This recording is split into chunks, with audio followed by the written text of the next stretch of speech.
Հայաստանի պաշտպանության նախարար Սուրեն Պապիկյանի զինված ուժերում հոգևոր առաջնորդության լուծարման մասին որոշումը մեծ տագնապ է առաջացրել հոգևորականների մոտ։ Ըստ 5-րդ ալիքի արդեն նախկին 5 գնդերից սափրվել է։ Սքեմը փոխել է զինվորական համազգեստով։ Հոգևորականը իր ճակատը ունի պատերազմի դաշտում, թե հոգևոր, թե մարմնավոր պատերազմի դաշտում իր ճակատը ունի, իր գործը ունի, որը չես կարող ասել, որ ինքը զինվոր դառնալով, շարքային զինվոր դառնալով, թե կամ էլ սպա դառնալով կարող է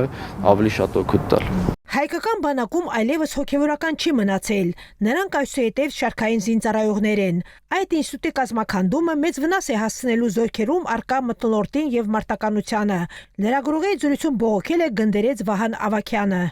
Այս կորուստը որպես այդպեսին լուծարումը հոգևոր առաջնորդության, փաստացի հոգևորականների բանակում ներկայության պակասելն է, այսինքն հոգևորականները որպես այդպեսին այլևս բանակում իրենց ներկայությունը չունեն։ Գնդերեցը պնդում է, թե իբր Սուրեն Պապիկյանը հնազանդության ուխտը դժած հոգևորականների գունդ է ստեղծում։ Ինձ համար մեծ պատիվ է, որ ես կանգնեմ շարքում զինվորի կողքին, բայց ստիպել, որ ես լինեմ զինվորական կյանքով ապրող մարդ, սպայի կոչում ստանամ եւ ապրեմ իմ կյանքը հոգևոր փոփոխեմ եւ դարձնեմ զինվորականի կյանք, դա արդեն իմ կարծիքով հոգևորականի արժեք գցում է։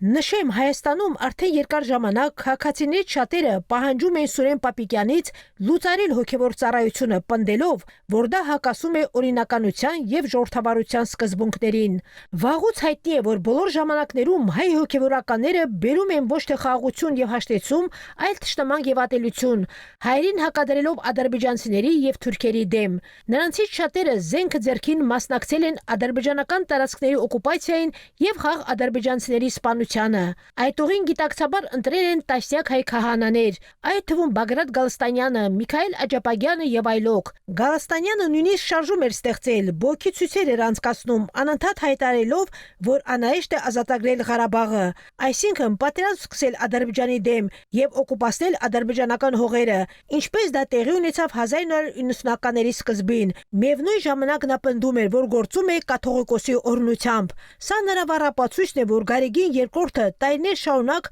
խաղաղության եւ համերաշխության կոչերի փոխարեն առաջ է մղել ռևանշիստական եւ օկուպացիոն գաղափարներ։